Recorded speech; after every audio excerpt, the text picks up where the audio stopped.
বাঙালি বেশি আবেগী। মার্চ পর গাজার মধ্যে তোরা ঠিক আছে ইসরায়েলের বিরুদ্ধে করছ, অবস্থান নিছ, তোরা ফিলিস্তিনের পক্ষ নিছ, আলহামদুলিল্লাহ ভালো কাজ করছ। কিন্তু তোরা এই যে আরবের সাথে করে ব্যঙ্গ করতেছ, এগুলা রাজতন্ত্রের দেশ।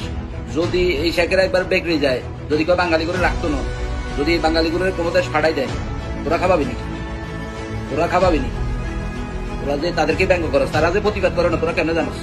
এই বেটা জুমার সময় মসজিদের মধ্যে ইদারিকার বয়ানে ফিলিস্তিনের পক্ষে প্রতিবাদ করছে, এই খোদবায় প্রতিবাদ করছে, তোকে মতো রাস্তার নামে ল্যাংটাই প্রতিবাদ করলে এটার প্রতিবাদ কেন? আর কেউ অন্যভাবে ইসলামে কইছে বেটা তারা তুই শক্তিতে হাত দিন, বুঝাই হাত দিন, তারা ঘৃণা করতে কইছে। তোর মতো টকা টকি করতে হয়েছে, তোর মতো বাঙালি 200 কোটি বাঙালি টক দিলে এই ফিলিস্তিন ইসরায়েলে কিছু হইব নি। তোরা যে নাটক করস বেটা, সকাল থেকে সন্ধ্যা পর্যন্ত বেটা ইউটিউবে পণ্য ব্যবহার করস, মোবাইল দিয়ে কিন্তু ভিডিও করছো, দিকেন কার ইউটিউবে মধ্যে সেরা দলীয় হচ্ছে মাছ শুক্রবার, তারা আয়ের উৎস হইলো ফেসবুক। তোরা ফেসবুকে অ্যাকাউন্ট খোলা, তোকে হোয়াটসঅ্যাপে অ্যাকাউন্ট খোলা, তোকে ইয়াতে কি জানি কয় ইনস্টাগ্রাম, গুগল যা আছে, ইউটিউব, টিকটক, মিকটক যা আছে বেগেনে অ্যাকাউন্ট খুলি রাখছ। তোরা নিজের মূল্য মনে করস কেন? ইউদিকে সব ব্যবহার করস বেটা, তোরা সবসময় ব্যবহার করস রেবনের ফান্ডা লাগাই, কিন্তু তোরা মানে জানিস বেটা এই যে মিজানুর রহমান আজারির ফ্যামিলি সহ মালয়েশিয়া থাকে, এত যে মার্সিডিজ, বিএমডব্লিউ, রোজ রয়েল, বেঞ্জি ইগেন ব্যবহার করে মালয়েশিয়া বই বই ইগেন কি এটার আঙ্গতাকে মোকারবার প্রতিদিনই আবিষ্কার করছে। এই যে প্লেনে করে যে চলাইরা করছে, হেলিকপ্টারে করে চলাইরা করছে, ইগেন কে আবিষ্কার করছে? গড়িদের রাডু, কেসিও, ইয়ারপরে যে রোলেক্স ইগেন ব্যবহার করছে, ইগেন কে আবিষ্কার করছে? মোবাইল ইগেন হালাই যাচ্ছে আমি মিস্ত্রির মধ্যে যাই, মোবাইল ইগেন কি তোকে আবিষ্কার করেন নাকি? হ্যাঁ, ঘরের মধ্যে যে বেগুনের ল্যাপটপ ব্যবহার করস, মাথা খাত বই বই ল্যাপটপও উল্টা পাল্টা চাষ, ইগেন এখানে হালাই যাচ্ছে ইগেন কি তোরা আবিষ্কার করছে? খালি বাটা জুতা চুরি উম্মাতি বলি বাটা জুতা লাগরে ইউদি বানাইছে। ওই কেএফসি ম্যাকডোনাল্ডস বাংলাদেশ বিদেশি ইনভেস্টকারী করে বাংলাদেশও হাত নীতি মানে তোকে হইলো মূলত দেশটাকে জঙ্গলি রাষ্ট্র বানাই যায় না একটা খেয়াল, এই দেশটা আর উঠতে দিন। এখন আমার কথা হইলো তোরা প্রতিনিয়ত তোরা একটা মুজা ব্যবহার করলে ইয়া ফুমা লাগো, নলে রিবুকা লাগো, নলে এডিটার্স লাগো ব্যবহার করছ, ঠিকেন কে আবিষ্কার করছে? সকাল থেকে বছরটা থেকে পরের দিন বছরটা পর্যন্ত 24 ঘন্টায় তাদের জিনিসের উপর নির্ভরশীল। তোরা কত রকম জ্ঞান দেয় না, কথা কস, যাই হোক আয় চড়স, যা আয় করস, বেকেনি তুই ইউদিকে তোরা প্রতিবাদ কর, অসুবিধা নেই। তোরা যে আরবের শেখে করে ব্যঙ্গ ট্যাঙ্গ করে যে অবস্থা করছে, এগুলো রাজতন্ত্রের দেশ, তারা প্রতিদিন আইন বানায়। আজকে যদি কোনো দেশে কোনো রাজতন্ত্রের দেশে যে আইন বানায় যায় যে কারিয়া ধরি বাঙালি নিষিদ্ধ, তখন তোরা কিরবি?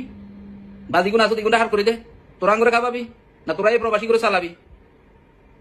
যেটা আসল মানে ইসলামের দৃষ্টিতে যা আছে তা কর, এর থেকে অবার করিস না।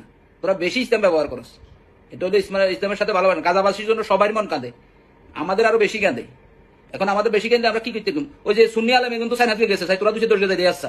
সুন্নি আলম কত তো দেখছি ভিডিও টিডিও লাইভ টেপ দেয়, গাজার মধ্যে অবস্থান করছে। তোকে হেডন থাকলে তোরা দুশো বাংলাদেশের কোস্কা এবার হেডন থাকলে দুশো যা চলে যাচ্ছে এই দিকে, ঠিক কিন্তু ভালো করছ। বাংলাদেশের মানুষের বোকা সোদা বানাস কেন? তুকু তো আল্লাহ ইসলামটা হেফাজত করুক। আসসালামু আলাইকুম, আশা করি সবাই ভালো আছেন। কিন্তু সৌদিতে যারা বাঙালি আছে তারা এখন বর্তমানে ভালো নাই। কারণ হচ্ছে আমি কিছুক্ষণ আগে একটা রেস্টুরেন্টের ভিতরে ছিলাম, আমার সামনে থেকে 6-7 জন যারা বাইক ডেলিভারি করে, মোটরসাইকেলে ফুড ডেলিভারি করে, তাদেরকে ধরছে বুঝছেন। ধরার পরে আকামা চেক দিছে, লাইসেন্স চেক দিছে, চেক দেওয়ার পরে 3 জন ইন্ডিয়ান পাইছে, ইন্ডিয়ান 3 জনারে কিছু বলে নাই, সাইডে দিছে। বাঙালি 5 জনারে ধরে লইয়ে চলে গেছে পুলিশে। এখন বিষয় হচ্ছে যে পরবর্তীতে আমি জিজ্ঞেস করলাম যে ইন্ডিয়ান যারা, তাদেরকে জিজ্ঞেস করলাম সমস্যা কি কারণে ধরছে, তাদেরকে কাগজপত্রের কোনো সমস্যা? কইছে না, কাগজপত্রের কোনো সমস্যা, সবকিছু ঠিক আছে, কিন্তু বাঙালিদের ধরতে আছে। সৌদিতে নাকি কোন কারা নাকি বাঙালিরা এই যে সালমানের নামে নাকি বিভিন্ন ধরনের খারাপ কথা বলছে, ছবিতে জুতা দিয়া অপমাননা করছে, এই কারণে বাঙালিদেরকে বিভিন্ন জায়গা দিয়া ধরে নিতে আছে। ঠিক আছে, আমার সামনে বসে 5 জনকে ধরে নিছে। পরবর্তীতে আবার ফেসবুকে ঢুকলাম, ফেসবুকে ঢোকার পরে এই সৌদিতে যারা আছে, আমার বন্ধু বান্ধব আছে, ভাই বাজার আছে, ওরাও বিভিন্ন ধরনের পোস্ট দিতে আছে যে বাঙালিকে ধরে নিতে আছে। এখন বিষয় হচ্ছে যে এই যে বাংলাদেশে যারা থাকেন, বিষয় হচ্ছে যে আপনি আপনার